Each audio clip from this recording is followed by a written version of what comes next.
The night was unusually quiet in the small town of Maplewood. As the clock struck midnight, the piercing sound of sirens broke the silence. Detective Raed arrived at the scene, where Mariam's lifeless body lay sprawled on the floor of her apartment, papers scattered around her. She was known for her fearless investigative work, and the officers wondered who would want to harm her. Layla, Mariam's best friend, received a frantic call from the police. "You need to come to her apartment," they said. When she arrived, she was met by flashing lights and a grim detective. The sight of Mariam's body shattered her world. The two had planned a weekend getaway, and now Layla was left grappling with the harsh reality of loss. Detective Raed examined the chaotic scene. There were no signs of forced entry, raising suspicion about someone Mariam knew. A cryptic note caught his attention, scribbled in Mariam's handwriting: "Yusuf is involved." Who was Yusuf? Raed felt a sense of urgency. He needed to connect the dots quickly. Layla, still in shock, found herself drawn to the note.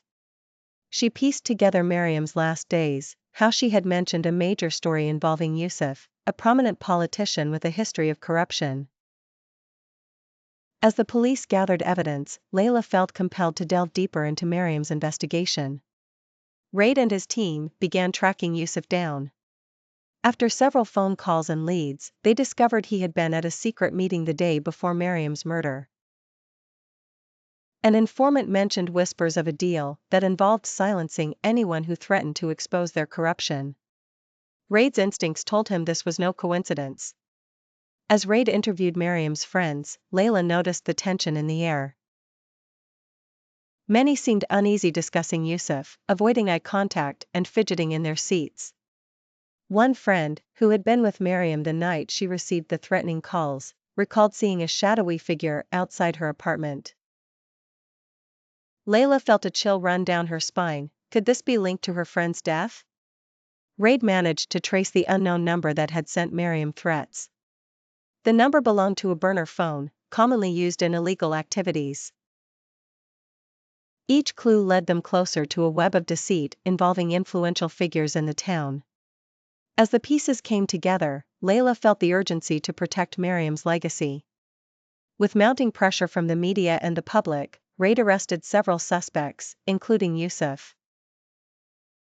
The interrogation room was tense as Raed faced Yusuf, who maintained his innocence. "I barely knew her," he protested, but Raed wasn't convinced. Layla managed to get an interview with Yusuf.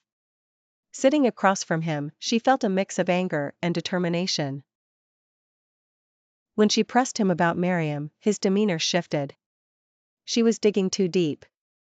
"You don't know the dangers of what she was involved in," he said, his voice low. Layla sensed he knew more than he was letting on. Through her own investigation, Layla discovered that Mariam had unearthed documents linking Yusuf to a massive corruption scheme involving public funds. The deeper she dug, the more she realized the extent of the corruption, which implicated several high-ranking officials. Layla confronted her friend Ali, who had been close to Mariam. "You knew she was in danger," she accused. Ali admitted he had been receiving threats as well and felt powerless. "I was scared.